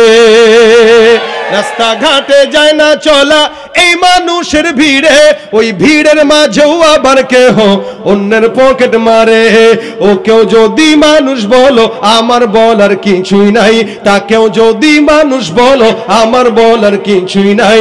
মানুষ দেখতে চলো এবার জাদুঘরে যাই সবাই, হায় রে সাধের দুনিয়ায় মানুষ পাওয়া বড় দায়। মানুষ দেখতে চলো এবার জাদুঘরে যাই সবাই, ঠিক কিনা? শিক্ষার জোরে ডিগ্রির ভারে সাহেবের বাজা বাঁকা, মুচকি হেসে সব অফিসে নেয় যে ঘুষের টাকা। শিক্ষার জোরে ডিগ্রির ভারে সাহেবের বাজা বাঁকা, মুচকি হেসে সব অফিসে নেয় যে ঘুষের টাকা। শিক্ষিত এই অমানুষদের দেশে তো আজ অভাব নাই, শিক্ষিত এই অমানুষদের দেশে তো আজ অভাব নাই। মানুষ দেখতে চলো এবার জাদুঘরে যাই সবাই, হায় রে সাধের দুনিয়ায় মানুষ পাওয়া বড় দায়। মানুষ দেখতে চলো এবার জাদুঘরে যাই সবাই। উলাইকা কাল আনআম, মানুষ রূপী সব গরু ছাগলের মতো। যদিও এদেরকে বলছে গরুর মতো, কুকুরের মতো, শুয়োরের মতো, এতটুকু মানা যায়, কিন্তু তার চাইতেও খারাপ। এটা কেমনে? আচ্ছা বলেন তো, এলাকার মধ্যে ডাকাতি হয় কি হয় না? এই যে শুনলাম নাকি গতকালও হয়েছে ডাকাতি এখানে, হ্যাঁ? তো এইগুলা কোন ছাগল? কি বলেন? এগুলো কোন কোন গরু ছাগলেরা যারা এরকম রাত দিন প্রকাশ্যে ডাকাতি করে?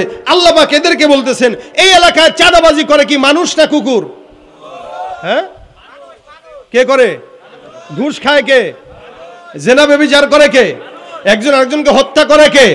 অথচ কুকুর করার কথা, কুকুর করে না। কুকুর না কামড় দিয়ে একজনকে মারার কথা, কিন্তু কুকুর এটা করে না। গরু ছাগল করে না, কুকুর করে না, শুয়োর করে না। করে কে বলে? মানুষ। সুদ খায় মানুষ, জেনা করে মানুষ, ব্যভিচার করে মানুষ, দুর্নীতি করে মানুষ। আল্লাহ বলেন যে এই কাজটা কুকুর শুয়োর এরা কুকুর হওয়ার পরেও করে না, ওই কাজটা তুমি মানুষ হয়ে করার কারণে তুমি কুকুর শুয়োরের চাইতেও খারাপ। গর্ব সুরত আদমি ইনসাবুদে, গর্ব সুরত আদমি ইনসাবুদে, अहमद बू जहलो हम एक शासुदे, अहमद बू जहलो हम एक शासुदे, मुसलमानी बुद गर्दन निहादा इनाने खुद बदुस्ते खाजदादान। भाईरा आमार खूब बुझबेन, मुसलमान চামড়ায় আছে, মুসলমান নামে আছে, মুসলমান পোশাকের মধ্যে আছে, ভিতর দিয়ে তাকায় দেখেন সব গরু ছাগলের চাইতেও খারাপ। ওই শয়তানদের ব্যাপারে, মানুষ রূপী জানোয়ারদের ব্যাপারে আল্লাহ পাক রব্বুল আলামিন কোরআনে আয়াত দিয়েছেন, উলাইকা কাল আনআমি বাল হুম আদল। আর যারা ইল্লা ইবাদাকা মিনহুমুল মুখলাসিন, এরা কারা? এরাই হলো তারা যাদের দাম কাবার চাইতেও আল্লাহর দরবারে বেশি। সুবহানাল্লাহ।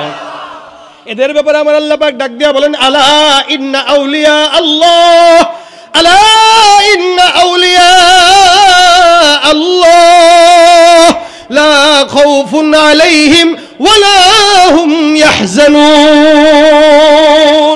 আল্লাহ পাক রব্বুল আলামিন বলেন, জমিনের মধ্যে মনে রাখবা, যারা আমার ওলি, আমার বন্ধু, জমিনে এদের কোনো ভয় নাই, মরণের পরেও আখিরাতে জাহান্নামের জন্য এদের কোনো টেনশনও থাকবে না। সুবহানাল্লাহ। আল্লাহ বলেন, আল্লাযীনা আমানু ওয়া কানু ইয়াত্তাকুন। বলে এরা কেমন মুসলমান? এরা হইল আল্লাযীনা আমানু, যারা প্রকৃত ঈমানদার, ওয়া কানু ইয়াত্তাকুন, যারা প্রকৃত মুত্তাকি। এরাই আমার বন্ধু। অর্থাৎ বন্ধু হওয়ার জন্য দুইটা কাজ, এক নম্বর ঈমানদার, আর এক নম্বর মুত্তাকি। এই দুইটা জিনিস যারা, এরাই হলো আল্লাহর বন্ধু। জোরে বলেন সুবহানাল্লাহ। আল্লাহ বলেন তাদের জন্য কি একটা আমার তরফ থেকে গিফট, লাহুমুল বুশরা ফিল হায়াতিদ দুনিয়া ওয়া ফিল আখিরাহ লা তাবদীলা লিকালিমাতিল্লাহ যালিকা হুয়াল ফাওজুল আযীম। আল্লাহ পাক ডাক দিয়া বলেন, লাহুমুল বুশরা ফিল হায়াতিদ দুনিয়া, এদের জন্য, তাদের জন্য সুসংবাদ হইল জমিনের মধ্যেও এদের জন্য সুসংবাদ, ফিল আখিরাহ, এবং আখিরাতেও তাদের জন্য সুসংবাদ, আখিরাতেও তাদের জন্য জান্নাতের সুসংবাদ। আল্লাহ পাক যেই সুসংবাদটা তাদেরকে দিয়েছেন, লা তাবদীলা লিকালিমাতিল্লাহ, আল্লাহর এই ওয়াদাটা হরফর নরচর হওয়ার কথা না। সুবহানাল্লাহ। অর্থাৎ আল্লাহ যা বলেছেন এটা 100% হবে কি হবে না? ও ভাই বিশ্বাস হয়নি? আল্লাহওয়ালারা আল্লাহ না, আল্লাহ থেকে জুদা না। জুদা বুঝেননি? আবার শুনেন, আল্লাহওয়ালারা আল্লাহ না, আল্লাহ থেকে পৃথক না। কেন? মাল্লাহুল মাওলা ফালাহুল কুল। আল্লাহ যার জন্য হয়ে যায়, আসমান জমিন গ্রহ নক্ষত্র পাহাড় পর্বত সবকিছু ওই বান্দার জন্য হয়ে যায়। এই জন্য হাদিসে কুদসির ভিতরে আমার আল্লাহ ডাক দিয়া বলেন, কুনতু সামাউল্লাযী ইয়াসমাউ বিহা ওয়া বাসরুহুল্লাযী ইউবসিরু বিহা ওয়া রিজলুহুল্লাতী ইয়ামশি বিহা ওয়া ইয়াদুহুল্লাতী ইয়াবতিশু বিহা। যারা আল্লাহওয়ালা আমার বন্ধু, আমি তাদের জন্য বললাম, এরা যখন চক্ষু দিয়ে দেখে, আমি আল্লাহ পাক রব্বুল আলামিন তাদের জন্য বললাম, আমি আল্লাহ এদের চোখে রূপান্তরিত হয়ে যাই। সুবহানাল্লাহ। এরা যখন হাত দিয়া ধরে, আমি আল্লাহ এদের হাতের সঙ্গে মিলে যায়। এরা যখন পাও দিয়া হাঁটে, এরা যখন হাত দিয়া ধরে, এরা যখন চক্ষু দিয়া দেখে, কান দিয়া শুনে, এদের হালত আমার সঙ্গে মিলে যায়। বান্দা এমন অবস্থা হয়, বান্দা যদিও আমার বান্দা, কিন্তু আমি আল্লাহ পরিপূর্ণ বান্দার মোহাব্বতে হাবুডুবু খাওয়া শুরু করে দে। এটা আল্লাহওয়ালাদের একটা সুফল। আল্লাহওয়ালাদের আরেকটা সুফল, এরা আল্লাহর কাছে যা চায় আল্লাহ তাই দেয়, অর্থাৎ মুস্তাজাবুদ দাওয়া হয়ে যায়। চাইতে দেরি, আল্লাহ দিতে দেরি না। সুবহানাল্লাহ। আচ্ছা বলেন তো, আপনাদের কি মন চায় না, আহারে আল্লাহর কাছে এটা চাইছি আল্লাহ দিল না কেন? কি মন চায়নি? অনেক সময় চাই চাই চাই কিন্তু দেয় না, মন চায় না, আহারে আমি যদি চাওয়ার সাথে সাথে আল্লাহ দিয়ে দিত ভালো হইতো না? কি বলেন, আপনারা চান কি এটা হোক? বলেন আপনারা চান যে আল্লাহ যা চাবেন তাই দিবে? চান এটা যে আমি চাবো আল্লাহ আমার একটু দুর্নীতি করার সুযোগ দাও, হ্যাঁ আল্লাহ আমার একটু গাঁজা খাওয়ার সুযোগ দাও, কেউ এটা চাইবেন না আল্লাহর কাছে? না, আল্লাহর কাছে ভালো যেটা চাবো ওইটা আল্লাহ দেখ, এটা আমাদের চাওয়া আছে কিনা? এটা হওয়ার জন্য ওলি হওয়া শর্ত। কি হওয়া শর্ত? ইমাম আহমদ ইবনে হাম্বল রাহমাতুল্লাহ আলাইহি এই আল্লাহর কাছে চাওয়ার জন্য তৌফিক লাগে। কি লাগে? আমাদের এলাকার তৌফিক ভাই না, তৌফিক মানে আল্লাহর তরফ থেকে দয়া লাগে, আল্লাহ চাইতে হয়। আতা ইবনে আবি রাবাহ বিখ্যাত একজন তাবেঈ, উনার একটা দাসী ছিল। ও তাবেঈদের দাসী আমাদের মতো না। আতা ইবনে আবি রাবাহের দাসী, উনি একদিন রাত্রিবেলা, তাহা খুব বুঝেন, আতা ইবনে আবি রাবাহের দাসী রাত্রিবেলা দোয়া করে, আল্লাহ আমি তোমার কাছে একটা জিনিস চাই। কিসের উসিলায় জানো? তুমি যে আমারে ভালোবাসো না, এই ভালোবাসার বিনিময়ে আমি তোমার কাছে একটা জিনিস চাই। সুবহানাল্লাহ। কি বলতেছে? তুমি যে আমাকে ভালোবাসো, বলা দরকার ছিল কি আমি যে তোমারে ভালোবাসি। কি বলেন? এইটা বলা দরকার যে আমি যে তোমারে ভালোবাসি, এই উসিলা একটা জিনিস দিও। আর সে বলতেছে কি, আল্লাহ তুমি যে আমারে মহব্বত করো, এই উসিলায় আমি একটা জিনিস চাবো। ওই মহব্বতের দাবি দিয়ে, তুমি তো আমার মহব্বত করো না, করো তো, তা করলাম একটা জিনিস দিবা। অনেক সময় বিবিরা কয়, জান তুমি আমার ভালোবাসো না? হ্যাঁ বাসি তো, চাইলে এটা দাও। এই যে মেয়েদের কারবার, এটা স্বামীরে তার অনুভূতিতে আঘাত দেওয়া, বলে জান তুমি আমার ভালোবাসো না? বলে বাসি তো, তাহলে এটা দাও। ভালোবাসা তো এটাই যে বাসবে তার উসিলায় চাইতে হবে। তো দাসী বলতেছে, আল্লাহ তুমি যে আমাকে ভালোবাসো, ওই উসিলা আমাকে এটা দাও। তা আতা ইবনে আবি রাবাহ দোয়ার পরে ডাক দেখে, এই গাধি, জি হুজুর কি চাইলি তুই? এটা আল্লাহ তোরে ভালোবাসে, আল্লাহ ঠেকা পড়ছে, তুই এটাই না বলবি যে আল্লাহ আমি যে তোমারে ভালোবাসি, এই উসিলা এটা দাও। হুজুর ঠিক আছে আপনার কথা, কিন্তু আমার তো দেমাগ অন্য দিকে খাটছে। বলে কি? সুবহানাল্লাহ। দাসী ডাক দিয়া বলতেছে, শুনেন আমি কয়টার দিকে আল্লাহর কাছে চাইছি একটু বলেন তো? রাত 3টার দিকে। আচ্ছা বলেন তো, এই এলাকায় আজ হাজারো মানুষ আছে, সবাই কি উঠছে? বলে না, সবাই তো উঠে নাই। আমার উঠাইছেন কে? আল্লাহ। তার মানে উনি যদি আমারে ভালো না বাসতেন, রাত 3টার দিকে কি উঠাইতেন? সুবহানাল্লাহ। উনি ভালোবাসে বলেই তো কানটা ধরে রাত 3টার দিকে উঠাইছে। এই জন্য বলছি তুমি যে আমারে ভালোবাসো, ওইটার উসিলা দাও। সুবহানাল্লাহ। আল্লাহর কাছে চাওয়ার মতো যোগ্যতাও তো আমাদের কাছে নাই। এই যোগ্যতা অর্জন করা ইমাম আহমদ ইবনে হাম্বল রাহমাতুল্লাহ আলাইহি 4 ইমামের অন্যতম ইমাম, যাদের ইমামতি ছাড়া ইসলাম অপরিপূর্ণ। এই জন্য ইমাম আহমদ ইবনে হাম্বল অনেক বড় দামি একজন ইমাম, 4 ইমামের। উনি একদিন এক এলাকায় গেছে, এক মসজিদে। তো এলাকার ভিতরে থাকবে রাত্রে মুসাফির মানুষ, কষ্ট হইতেছে আপনাদের? কার নাম বলছি? কথা বলে না। আহমদ ইবনে হাম্বল রহমতুল্লাহ আলাইহি, উনি মুসাফির মানুষ, সফররত অবস্থায় সারাদিন কিতাব মুতালা করতেন। ওনারা এমনি এমনি ইমাম হন নাই। ইমাম মুহাম্মদ রহমতুল্লাহ আলাইহির কাছে একজন প্রশ্ন করছেন, আয়েশা কি ব্যাপার, আপনি ঘুমান না কেন, কখন ঘুমান? এই যে সারা রাত জেগে থাকেন, কিতাব পড়েন, সারাদিন বিচার কার্যক্রম করেন, এলাকার মানুষদের খেদমত করেন, ঘুমান কখন? ইমাম মুহাম্মদ রহমতুল্লাহ আলাইহি প্রশ্ন করছেন এক বান্দা। ইমাম মুহাম্মদ ডাক দিয়া বলে, কাইফা আনামু ওয়া কাদ নামাত উয়ুনুল মুসলিমিন তাওয়াক্কুলান আলাইনা, আমি ঘুমাবো কিভাবে, অথচ এলাকার সমস্ত মুসলমানরা আমার ফতোয়ার উপরে নির্ভর করে ঘুম যাইতেছে। সকালবেলা হইলেই ফতোয়ার জন্য আসবে, বিচার নিয়ে আসবে, প্রশ্ন নিয়ে আসবে, সওয়াল নিয়ে আসবে। আমি যদি রাত্রে ঘুমাইতে, ওদের প্রশ্নের জবাব দিবে কে? এই জন্য ওলামা একরামদের ঘুম হয় না, জাতির রাহবারের টেনশনে। উম্মতের ওলামা একরাম ঘুমান না, রাত কি রাত আল্লাহর কাছে তাহাজ্জুদ পড়ে দোয়া করেন। আল্লাহওয়ালা বুজুর্গদের দাম এত বেশি, টাকাওয়ালার কাছে আপনারা সবাই জানা, টাকাওয়ালারা আল্লাহওয়ালার কাছে দৌড়ায়। কথা বুঝেন নাই মনে হয়? সারা দুনিয়ার মানুষ যায় টাকাওয়ালার পিছনে, বিআরবির মালিকের পিছনে সারা দুনিয়ার মানুষ ঘুরে, আর বিআরবির মালিক আল্লাহওয়ালার পিছনে ঘুরে। কেন? টাকা দিয়া দুনিয়া কিনা যায়, মাগার আল্লাহকে কিনা যায় না। এই জন্য সেও বুঝে আমার সব যত রাজত্ব আছে টাকার মধ্যে, আর আমার কিছু যা উন্নত সাধন করা লাগবে এগুলোর জন্য দোয়া চাওয়ার জন্য আল্লাহওয়ালার পিছনে দৌড়ানো লাগবে, নয়তো লাভ নাই। আল্লাহওয়ালার কাছে যায় দোয়া নেয় যে হুজুর, তার মানে বুঝেন যত কোটিপতি, যত বড় লোক, যত আরো অনেক বড় লোক আছেন, এদের বড় লোকের সীমা যেখানে শেষ, এক গরিব আল্লাহওয়ালার সীমা সেখান থেকে শুরু। ইমাম আহমদ ইবনে হাম্বল মুসাফির হয়ে সফর করছেন, মসজিদে এশার নামাজের পরে রইলেন। তা খাদেম এসে বলতেছেন, হুজুর সরে যান, সরে যান, মসজিদ মেরে দিব, বন্ধ করে দিব। ভাই আমার একটু রাতটা ঘুমানোর সুযোগ দেওয়া যায় না? কয় না না না, দেওয়া যাবে না। অনেক রিকোয়েস্ট করার পরেও রাত্রে থাকতে দিলেন না। ইমাম আহমদ ইবনে হাম্বল মনের দুঃখে হাঁটা দিলেন রাত্রে। হাঁটতে হাঁটতে হঠাৎ করে যায় দেখে একটা দোকান খোলা, বাস স্ট্যান্ডে যেরকম কিছু চায়ের দোকান খোলা থাকে, এরকম একটা রুটির দোকান খোলা। এক যুবক রুটির দোকানে রুটি বানাইতেছে ঠিক ভোরের আগ মুহূর্তে। আহমদ ইবনে হাম্বল রাহমাতুল্লাহ আলাইহি দোকানের সামনে গেলেন, যুবকরে ডাক দিয়ে বলতেছেন, যুবক শীতের রাত, সারা রাত আমি এলাকায় এলাকায় ঘুরলাম, কষ্টে শীতে শরীরের হাড্ডির ভিতরে কাঁপন শুরু হয়ে গেল।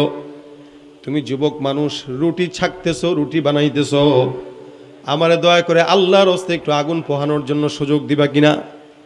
যুবক ডাক দিয়া বলে, অবশ্যই, কেন নয়, আসেন, এখানে আগুন আছে, যত মন চায় তত আগুন পোহান, গরম পোহান, কোনো সমস্যা নাই। আহমদ ইবনে হাম্বল রাহমাতুল্লাহ আলাইহি আগুন পোহায়, আর আগুনের আলোর মধ্যে দিয়া কিতাব মুতালা করে। কিছুক্ষণ পর ফজরের আগ মুহূর্তে কিছু বান্দারা এসে তার থেকে রুটি নেওয়ার জন্য আসছে। ইমাম আহমদ ইবনে হাম্বল রাহমাতুল্লাহ আলাইহি তাকায় দেখে এই যুবকটা কিছুক্ষণ পর পর খালি পড়ে আস্তাগফিরুল্লাহ, আস্তাগফিরুল্লাহ, আস্তাগফিরুল্লাহ। রুটি বানায় আস্তাগফিরুল্লাহ, রুটি বেলে আস্তাগফিরুল্লাহ, চুলায় দেয় আস্তাগফিরুল্লাহ, উঠায় আর আস্তাগফিরুল্লাহ। আবার কেউ যদি রুটি নিতে নেওয়ার জন্য আসতেছে, তাকে দেওয়ার সময় বলে আস্তাগফিরুল্লাহ। আবার কেউ যদি রুটি নিয়ে চলে যায়, তাকে টাকা নেওয়ার সময় বলে আস্তাগফিরুল্লাহ। ইমাম আহমদ ইবনে হাম্বল রাহমাতুল্লাহ আলাইহি মনে মনে বলেন, এটা তো সাধারণ কোনো পাবলিক না, এটা তো অনেক বড় আল্লাহওয়ালা বুজুর্গ। এত জোয়ান বয়সেও এমন কোন যুবককে আমি দেখি নাই যে যুবকটা প্রতিটা সেকেন্ডে সেকেন্ডে আস্তাগফিরুল্লাহ, আস্তাগফিরুল্লাহ বর্ণনা করে। ইমাম আহমদ ইবনে হাম্বল রাহমাতুল্লাহ আলাইহি বলে, যুবক, ব্যাপারটাকে বুঝলাম না। আমি যতক্ষণ এই জায়গায় বসা, ততক্ষণই দেখলাম তুমি কেবল আস্তাগফিরুল্লাহ, আস্তাগফিরুল্লাহ, আস্তাগফিরুল্লাহ পড়ো। এই যুবক, আমাকে একটু বলো, আস্তাগফিরুল্লাহ তুমি কেন পড়ো, এটার কারণটা কি? যুবক ডাক দেয়া বলে, হুজুর, আমি বহু বছর ধরে এই আস্তাগফিরুল্লাহর আমলটা করি। এই আস্তাগফিরুল্লাহ আমার মুখের সঙ্গে ফিট হয়ে গেছে, আর আস্তাগফিরুল্লাহ আমলের কারণে আমার আল্লাহ আমাকে মুস্তাজাবুদ দাওয়া বানিয়ে দিয়েছে। সত্যি তুমি মুস্তাজাবুদ দাওয়া? বলে হ্যাঁ, মুস্তাজাবুদ দাওয়া মানে আল্লাহর কাছে যেই দোয়াই করে সেটাই কি করেন? কবুল করেন। দোয়া করতে দেরি, কবুল হইতে দেরি না। কাহা হা আল্লাহ পাক আমার মুস্তাজাবুদ দাওয়া বানাই দিয়েছেন, আমি মুস্তাজাবুদ দাওয়া, যেই দোয়াই করেছি সেই দোয়াই কবুল। হ্যাঁ, কিন্তু একটা জিনিস, আল্লাহ পাক রব্বুল আলামিন সব দোয়া কবুল করলেও আমার একটা দোয়া আল্লাহ পাক কবুল করেন নাই। আমি জানি না আল্লাহ পাক ওই দোয়াটা কবে কবুল করবেন। ইমাম আহমদ ইবনে হাম্বল রাহমাতুল্লাহ আলাইহি বলেন, যুবক ব্যাপারটা বুঝলাম না, মুস্তাজাবুদ দাওয়া হলে আল্লাহ পাক তোমার একটা দোয়া কেন কবুল করলেন না? যুবক ডাক দেয়া বলেন, হুজুর আমার একটা দোয়া, সেই দোয়াটা কি জানেন? বলে, কি দোয়া? যেটা তোমার এত মুস্তাজাবুদ দাওয়া হওয়ার পরও আল্লাহ পাক তোমার যে দোয়াটা কবুল করে নাই, সেই দোয়াটাকে একটু আমার শোনায় দাও। ওই যুবকটা ডাক দেয়া বলে, হুজুর আমাকে আল্লাহ পাক রব্বুল আলামিন দুনিয়াতে যা যা চাইলাম সব কিছু আল্লাহ পাক রব্বুল আলামিন দিয়েছেন, শুধু এই একটা আমলের কারণে, যে আমলটা ইস্তেগফার। আমার পয়গম্বর আরবি সাল্লাল্লাহু আলাইহি ওয়াসাল্লাম বলেন, আমি নিজে রাসূল হওয়ার পরে প্রতিদিন 70 থেকে 100 বার আল্লাহর দরবারে ইস্তেগফার করতাম। সুবহানাল্লাহ। রাসূল নিজে ইস্তেগফার পড়তেন 70 থেকে 100 বার।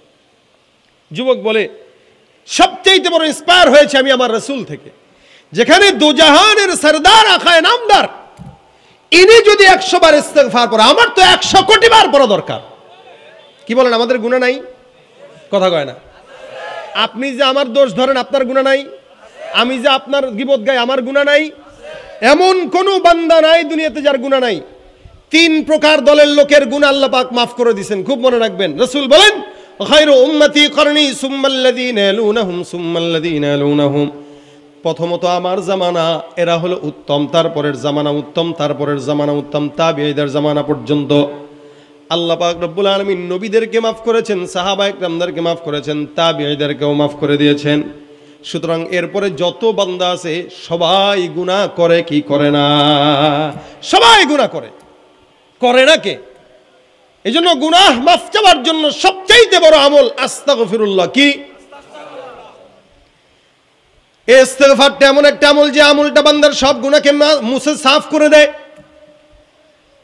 যুবক ডাক দিয়ে বলতেছে, হুজুর আমার যে দোয়াটা আল্লাহ কবুল করে নাই, ওই দোয়াটা কি জানেন? আল্লাহর কাছে আমি বারবার দোয়া করছি, আল্লাহ জীবনে একবার হলেও আমার এই এলাকার মধ্যে, আমাদের এই বর্তমান সময়ে একজন ইমাম আছে, মুহাদ্দিস আসার যাকে বলা হয়, এই ইমাম আহমদ ইবনে হাম্বল, এই বান্দাটাকে আল্লাহ মরার আগে একবার না দেখা তুমি আমার মৃত্যু দিও না। আমি আমার মাওলার কাছে সব সময় একটা দোয়াই করি, আল্লাহ তুমি ইমাম আহমদ ইবনে হাম্বলের সঙ্গে আমারে দেখা দিয়া দাও। সুবহানাল্লাহ। হুজুর আমার এই দোয়াটা ছাড়া সব দোয়া কবুল হয়েছে। যুবক কি জানে যে তার সামনে বসাকে? কথা কয় না। যুবক জানে তার সামনে বসাকে? যুবককে, হুজুর আমার সব দোয়া কবুল, কিন্তু এই দোয়াটা কবুল হয় নাই। ইমাম আহমদ ইবনে হাম্বল রহমতুল্লাহ আলাইহি চোখের পানি ছেড়ে ডাক দিয়া কয়, যুবক রে, তুই যে মুস্তাজাবুদ দাওয়া, এটার সবচাইতে বড় প্রমাণ ইমাম আহমদের সামনে তোর যাওয়া লাগে নাই। আল্লাহ ইমাম আহমদকে শীতের রাতে কান ধরে তোর ঘরের দরজায় নিয়ে আসছে। বান্দেগানে খাস আল্লামুল গুয়ুব দরজাহা জানে জওয়াসিসুল কুলুব জমিসর শবু এ পিরাহন শনিদি চেরা দর চাহে কিনআনশ নদীদি। তুমি পারো করতে মোচন অভাব দুঃখী লোকের, তুমি পরম মুক্তিদাতা মালিকে জগতের। তুমি পারো করতে মোচন অভাব দুঃখী লোকের, তুমি পরম মুক্তিদাতা মালিকে জগতের। তোমার কাছে চাই যে পানা, তোমার কাছে চাই যে পানা, আমরা প্রতিদিন তোমার দয়ায় পূর্ণ আমার সারা নিশিদিন। আল্লাহ তুমি দয়ার সাগর, আল্লাহ তুমি দয়ার সাগর, রহমানুর রহিম। তোমার দয়ায় পূর্ণ আমার সারা নিশিদিন। কার দয়া? কথা কয় না, কার দয়া? বন্ধুকে এই ইস্তেগফারের আমল আল্লাহ ওয়ালা এমন ভাবে হয়েছে যে আল্লাহ শব্দ কবুল করে নিছে। এজন্য আল্লাহ বলেন যারা আল্লাহর বন্ধু এদের দুনিয়াতেও ভয় নাই, আখিরাতেও টেনশন নাই। তার মানে আমরা বুঝলাম কি, আল্লাহ ওয়ালা হওয়ার জন্য সবচেয়ে বড় আমল কি? বলেন জোরে বলেন কি? ইস্তেগফার। কারণ আমাদের গায়ে গুনাহের ময়লা ভরা। আমরা কাপড়ে একটু ময়লা দেখলে ইস ময়লা লাগতেছে, ময়লা লাগতেছে বলি কিনা বলি? কাপড়ে ময়লা লাগলে সহ্য হয় না, বারবার তাকাই, ধুয়ে ফেলি, খুলে ফেলি। কিন্তু আমার শরীরের, আমার নফসের প্রত্যেকটা জায়গায় ময়লা ভরা, কিন্তু নফসের ময়লা পরিষ্কার করার চিন্তা আমার মাথায় নাই বললেই চলে। নফসের ময়লা দূর হয় কিভাবে? ইস্তেগফারের আমলে। বলেন নফসের ময়লা দূর হয় কিভাবে? ইস্তেগফার। কেউ ইস্তেগফার পড়বে একবার, দুইবার, তিনবার, 100 বার, 200 বার, ইনশাআল্লাহ নফসের ময়লা দূর হয়ে নফস সাদা হয়ে যাবে। আপনারা কারা কারা চান নফসের ময়লা দূর করতে? হাত তুলেন। আল্লাহ, আল্লাহু আকবার, আল্লাহু আকবার।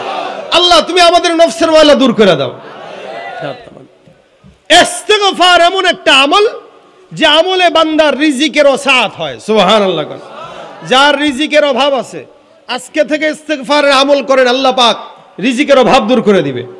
যে বিপদগ্রস্ত আজকে থেকে ইস্তেগফার পড়েন, আল্লাহ পাক বিপদ দূর করে দিবে। যে মুসিবতে আছেন আজকে থেকে ইস্তেগফার শুরু করেন, মুসিবত দূর হয়ে যাবে। অর্থাৎ এমন কোনো বিপদ, বালা, মুসিবত নাই যা ইস্তেগফারের মাধ্যমে আল্লাহ দূর করেন না। সুবহানাল্লাহ। এই জন্য নবী করিম সাল্লাল্লাহু আলাইহি ওয়াসাল্লাম হর রোজ 100 বার ইস্তেগফারের আমল করতেন। বেশি বেশি ইস্তেগফার পড়া। মহিলারা কাপড় ধুইতেছে আস্তাগফিরুল্লাহ, রান্না করতেছে আস্তাগফিরুল্লাহ, তরকারি করতেছে আস্তাগফিরুল্লাহ, ঘর ঝাড় দিতেছে আস্তাগফিরুল্লাহ, বসে আছেন আস্তাগফিরুল্লাহ। হঠাৎ করে এমনি বসে রয়েছেন, মনে নাই, মুখ দিয়ে উল্টাপাল্টা কথা বলতেছেন, ইস্তেগফার পড়ে নেন। হ্যাঁ, আপনি ইস্তেগফার পড়লে কেউ কে আপনারা বলবে দরবেশি করে, ভিজা সুফি, চিনি না, আমার লগে কত কিছু করছো, আর এখানে ইস্তেগফার করো। হ্যাঁ, এরা হলো শয়তান। কথা বলে না কি? মনে রাখবেন, গুনাহ বান্দা করবেই, অপরাধ করে না এমন কোন বান্দা নাই। অপরাধ করা দোষের না, অপরাধের উপর অটল থাকা দোষের। কথা কয় না? ওলি হওয়ার জন্য নামাজ লাগে না। আবারও বলছি, ওলি হওয়ার জন্য নামাজ, রোজা, হজ, যাকাত, তাহাজ্জুদ, নফল, দান কিচ্ছু লাগে না। ওলি হওয়ার জন্য বেশি বেশি তাহাজ্জুদ দরকার নাই, ওলি হওয়ার জন্য বেশি বেশি ইবাদত দরকার নাই, জিকির আজকার দরকার নাই। তবে হ্যাঁ, ওলি হওয়ার জন্য একটা জিনিস দরকার, কি সেটা জানেন? গুনাহ থেকে বেঁচে থাকা। বুঝেন নাই মনে হয়? ওলি হওয়ার জন্য সবচেয়ে বড় আমল যেটা, সেটা কি? গুনাহ থেকে বেঁচে থাকা। আপনি তাহাজ্জুদও পড়লেন, আপনি হেজাবও লাগাইলেন, আপনি তসবিহও নিলেন, আপনি হজও করলেন, আবার ওদিকে যায় মন্দিরে ঢুও মারলেন। আমরা আমাদের স্বৈরাচারী সরকারকে এগুলাই দেখেছি করতে। একদিকে তাহাজ্জুদে পড়ে, ঘুম থেকে উঠলে কোরআন ছাড়া কিছু দেখে না, আর ওদিক দিয়ে কোরআনওয়ালা যারা এদের জবান বন্ধ করার জন্য চক্রান্ত করে। সেদিন খুব মায়া লাগলো আপনাদের এই এলাকার অঞ্চলের কুষ্টিয়ার পরিচিত মুখ মুফতি আমির হামজাকে দেখে। এক মাহফিলে দেখলাম অসুস্থ হয়ে গেছে, দেখছেন কিনা আপনারা? সে বলতেছিল যে 3 বছর জেলখানায় কি করেছে জানি না। তাহলে একদিকে কোরআন শরীফ খুঁজে কি ভোরবেলায়, আর আরেকদিকে কোরআনওয়ালা যারা এদেরকে তিলে তিলে শেষ করে। এগুলা কোরআনওয়ালা উপর দিয়ে দেখায়, ভিতরে সব শয়তানের দোসর ছিল। ঠিক কিনা জানেন? এই জন্য মুসলমান উপরে একটা ভিতরে একটা, এটা আমাদের জন্য চরিত্র না হয়। আল্লাহ আমাদেরকে তার জন্য কবুল করে নেক, বলেন আমিন। তো আমরা হর রোজ চেষ্টা করব নিজেদের কোরআন তেলাওয়াত সব করলেন কিন্তু গুনাহ করলেন, এটার কোনো দাম নাই। আপনি তাহাজ্জুদ পড়তে না পারেন, আপনি জিকির করতে না পারেন, কিন্তু গুনাহ করেন না। তাহাজ্জুদ বেশি না পড়লে আল্লাহ পাক ধরবে না, জিকির না করলে ধরবে না, দান না করলেও ধরবে না, কিন্তু গুনাহ করলে ধরবে। সুতরাং বেশি তাহাজ্জুদের দরকার নাই। আপনি 5 ওয়াক্ত নামাজ ঠিক মতো পড়েন, মানুষের হক নষ্ট করেন না, আর গুনাহ থেকে বেঁচে থাকেন, আপনার মতো ওলি আর কেউ হবে না। এজন্য ওলি হওয়ার জন্য সবচেয়ে বড় শর্ত হইল গুনাহ থেকে বেঁচে থাকা আর ইস্তেগফার করা, সর্বহালতে ইস্তেগফার যদি হয়েই যায়। ওই যে বলেছি গুনাহ করা দোষের না, গুনার উপর অটল থাকা দোষের। আমি এক সময় গুনাহ করেছি, হ্যাঁ আমি মাফ চাইলাম, এটা আমার ক্রেডিট। আপনি গুনাহ করেছেন, আপনি মাফ চাইলেন, এটা আপনার আল্লাহর দরবারে মাফ চাওয়াটা হলো আপনার ক্রেডিট। কিন্তু কেউ যদি বলে তোমারে চিনি, তুমি এই করছো, এখন মাফ চাও, অত সোজা? কপালে থাকবে কি জানেন? যে আপনাকে টিটকারি করলো ও জাহান্নামের আসামি হয়ে গেল, আর আপনি জান্নাতি হয়ে যাবেন। এই জন্য কাউকে টিটকারি নয়, হাসিবু ক্বাবলা আন তুহাসাবু, মুতু ক্বাবলা আন তামুতু। মরার আগে মরেন, হিসাব নেওয়ার আগে হিসাব নিয়ে নেন, তাহলে ইনশাআল্লাহ কবরে যেয়ে পস্তাইতে হবে না। এখানে কবরস্থান আছে না? যদি প্রশ্ন করার মতো সামর্থ্য থাকতো জিজ্ঞাসা করতেন। অধিকাংশ মানুষ জাহান্নামে যাওয়ার কারণ যেগুলো বর্ণনা করতো, ওগুলো শুধু নামাজ রোজার জন্য না, অনেক আনুষঙ্গিক কারণে। এই জন্য ভাইরা আমার, আজকে থেকে নিয়ত করব আল্লাহকে বন্ধু বানাবো। আমার বন্ধু আল্লাহ, আল্লাহ আমার বন্ধু। এছাড়া দুনিয়াতে আর দ্বিতীয় কোনো বন্ধু আমার থাকবে। এই জন্য হাদিস শরীফে রাসূল বলেন ওয়াজাবাত, আল্লাহ পাক বলেছেন ওয়াজাবাত মাহাব্বাতি, আল্লাহ পাক বলেন আমার মহব্বত তাদের জন্য যারা নাকি আমার জন্য একজন আরেকজনকে মহব্বত করে, যারা নাকি আমার জন্য একজন আরেকজনের সঙ্গে বসে। এই যে বসলাম কার জন্য? যারা নাকি আমার জন্য বসে, আমার জন্য শত্রুতা পোষণ করে, আমার জন্য দান সৎকা করে, আল্লাহ বলেন তাদেরকে মহব্বত করা আমার জন্য ওয়াজিব হয়ে যায়। সুবহানাল্লাহ। এই জন্য ভাইরা আমার, আল্লাহকে ছাড়া দুনিয়ার কাউকে বন্ধু বানাবো। তোমার মতো প্রিয় বন্ধু যার হৃদয়ে রয়, তোমার মতো প্রিয় বন্ধু যার হৃদয়ে রয়, তার কি আর থাকতে পারে, তার কি আর থাকতে পারে চিন্তা মৃত্যুর ভয়, তোমার মতো প্রিয় বন্ধু যার হৃদয়ে রয়। শিশুকালে মায়ের দুধে বাঁচাও খোদা প্রাণ, মায়ের স্নেহে বেড়ে উঠি তোমার অবদান, বন্ধু হয়ে ভালোবাসা, বন্ধু হয়ে ভালোবাসা ছড়াও জগতময়, তোমার মতো প্রিয় বন্ধু যার হৃদয়ে রয়, তার কি আর থাকতে পারে, তার কি আর থাকতে পারে চিন্তা মৃত্যুর ভয়, তোমার মতো প্রিয় বন্ধু যার হৃদয়ে রয়, তোমার মতো প্রিয় বন্ধু যার হৃদয়ে রয়। বন্ধু কে? আল্লাহ যেন আমাদেরকে তার বন্ধু বানায় না, জোরে বলেন আমিন। এজন্য বন্ধু হইতে আমল কয়টা? কথা কয় না, কয়টা? ইস্তেগফার কি? 1 নম্বর আমল কি? ইস্তেগফার। 2 নম্বর আমল কি? গুনাহ থেকে বাঁচা। বলেন 1 নম্বর আমল কি? 2 নম্বর আমল কি? গুনাহ থেকে বাঁচা। 2টা আমল করব তো আল্লাহ ওয়ালা হয়ে যাব, 2টা আমল করব তো ঈমানদার হয়ে যাব, 2টা আমল করব তো মুত্তাকি হয়ে যাব, 2টা আমল করব তো লাহুমুল বুশরা ফিল হায়াতিদ দুনিয়া ফিল আখিরাহ, দুনিয়া আখিরাতে আমাদের জন্য জান্নাতের সুসংবাদ থাকবে। আল্লাহ পাক আমাদেরকে যেন কবুল করে, বলেন আমিন। এখন থেকে, আজকে থেকে নিয়ত করবেন। আমার চিন্তা হলো আপনারা 10 জন যদি ইস্তেগফারের আমল করেন, আজকের এই মাহফিল 2 দিন ব্যাপী এই যুবক ভাইরা কত মুজাহাদা করে কষ্ট করে আয়োজন করেছে, এদের আয়োজন সার্থক। আপনারা বাসায় আমল করবেন, ইনারা ঘরে বসে সওয়াব পাবে, আপনারা আমল করবেন, আমি ঘরে বসে সওয়াব পাবো। আবার আপনি যদি কাউকে উদ্বুদ্ধ করেন, সে আমল করবে, আপনি নিজে সওয়াব পাবেন। নিজে পড়বো, অন্য কেউ আমল করার চেষ্টা, অন্য কেউ তাগিদ দেবো যে ভাই ইস্তেগফার পড়েন। অনেক সময় অনেক 2-4 জন লোক আড্ডা মারতে বসে যায়, তো গীবত শুরু হয়ে যায়। এই গীবত যখন শুরু হয়, আপনি জোরে বলে দিবেন আস্তাগফিরুল্লাহ আস্তাগফিরুল্লাহ, দেখবেন ওই 2 জন আপনার দিকে তাকাবে, কিরে আমরা গীবত কই ও আস্তাগফিরুল্লাহ কয়কে থাক, তাহলে মনে হয় ভুল হইতেছে, ভাই বাদ দে তো আস্তাগফিরুল্লাহ। আপনার দেখা দেখি আরেকজন ইস্তেগফার পড়বে। এই কারণে নিয়ত করেন ভাই, দ্বীনি মহাব্বতে আপনাদেরকে কথাগুলো বলে যাচ্ছি। ঢাকার থেকে আসছি, আবার ঢাকায় যাব, মাঝখান দিয়ে এই যে 4 ঘন্টার সফর, আবার 4 ঘন্টার যাব, এই যে 8 ঘন্টা, মাঝখান দিয়ে আরো 1-1.5 ঘন্টার মতো আলোচনা, এই সব কিছুর সার্থকতা, এত টাকা পয়সা খরচ, এত বিশাল বড় সুন্দর আয়োজন, 2 দিন ব্যাপী প্রোগ্রাম, এই তো কষ্ট করা, সব কিছুর সার্থকতা শুধুমাত্র আজকের এই একটা কথা। আপনি যদি চান আমলটা করেন, তাহলে আল্লাহ পাক এই উসিলায় জান্নাতের ফয়সালা করতে পারে, নাজাতের উসিলা করতে পারে। সেটা কি? আজকে থেকে নিয়ে প্রত্যেকে আমরা চেষ্টা করব ইনশাআল্লাহ গুনাহমুক্ত জিন্দেগি গঠন করব এবং আল্লাহর দরবারে বেশি বেশি ইস্তেগফার ইনশাআল্লাহ। আল্লাহ পাক আমাদের সকলকে তৌফিক দান করুক, বলেন আমিন। এই যে আজকের এই আয়োজনে আপনারা যারা দান করেছেন, আলহামদুলিল্লাহ, অনেকে দান করেছেন, অনেকে বাকি আছেন। আমি যদি শেষমেশ আপনাদের কাছে একটু বলি যে আপনারা আমার কাছে একটু কিছু দিবেন, এরকম কেউ থাকলে একটু হাত উঠাবেন। আর অনেকে আছেন যারা শেষে এসে প্রধান বক্তার হাতে দেন, এরকম কেউ আছেন কি 2 দিন ব্যাপী মাহফিলে আমার কাছে দিবেন, আমি গুনাহগার। আর কে আছেন? আমরা দোয়া করব।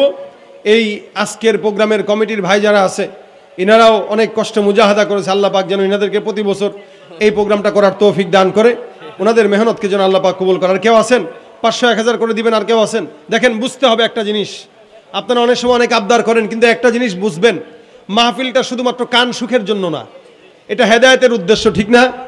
আমরা চাই এখানে এসে মানুষ কিছু শিখুক।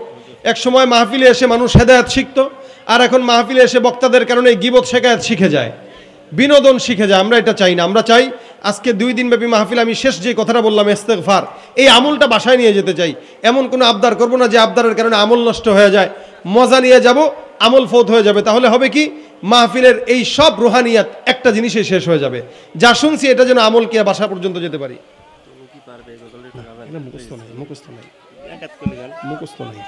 না না, আপনাদের আমি এই জন্য আপনাদেরকে বুঝাইছি, একটা গজল গাবো ইনশাআল্লাহ সবাই মিলে, একটা গাবো। কিন্তু আপনাদের আবদার কোনো চলবে না। কেন? আমি আগেই বলেছি, গজলের ময়দান বয়ানের ময়দানে এক না। গজলের ময়দানে বিনোদন দেওয়া যায়, বয়ানের ময়দান এটা হাসি তামাশার ময়দান না, এটা এখান থেকে খোরাক নিয়ে যাওয়ার ময়দান। যা বলছি এগুলো মানতে পারলে এটাই হলো খোরাক, এছাড়া অন্য কোনো কিছু না।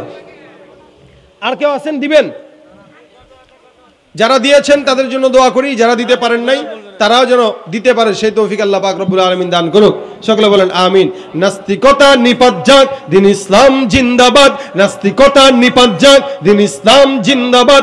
কোটি প্রাণে একই আওয়াজ, খোদাদ্রোহী ছাড় পাবে না, এই বাংলায় ঠাই হবে না, মুসলমানরা জেগেছে আজ। জোর কদমে সামনে চলো, বজ্র কণ্ঠে আওয়াজ তুলো, সবাই মিলে একই তালে দাও না স্লোগান। নারায়ে তাকবীর, নারায়ে তাকবীর, দিন ইসলাম, দিন ইসলাম, জিন্দাবাদ জিন্দাবাদ। মুসলমানের এই দেশেতে নাস্তিকদের ঠাঁই নাই, নাস্তিকদের পক্ষে যারা তাদের কোনো রক্ষা নাই। মুসলমানের এই দেশেতে নাস্তিকদের ঠাঁই নাই, নাস্তিকদের পক্ষে যারা তাদের কোনো রক্ষা নাই। এই দেশেতে থাকতে হলে কোরআন মানতে হবে, কোরআন না মানলে তারা বিতাড়িত হবে। জোর কদমে সামনে চলো, বজ্র কণ্ঠে আওয়াজ তোলো, সবাই মিলে একই তালে দাও না স্লোগান। নারায়ে তাকবীর, নারায়ে তাকবীর, দিন ইসলাম, দিন ইসলাম, আল কোরআনের আলো, ইসলামের শত্রুরা, আলেম ওলামার শত্রুরা, লিল্লাহে তাকবীর।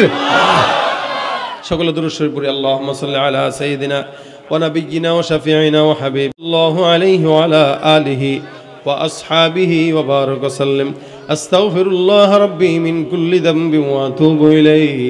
لا حول ولا قوة إلا بالله العلي العظيم. اللهم أنت السلام.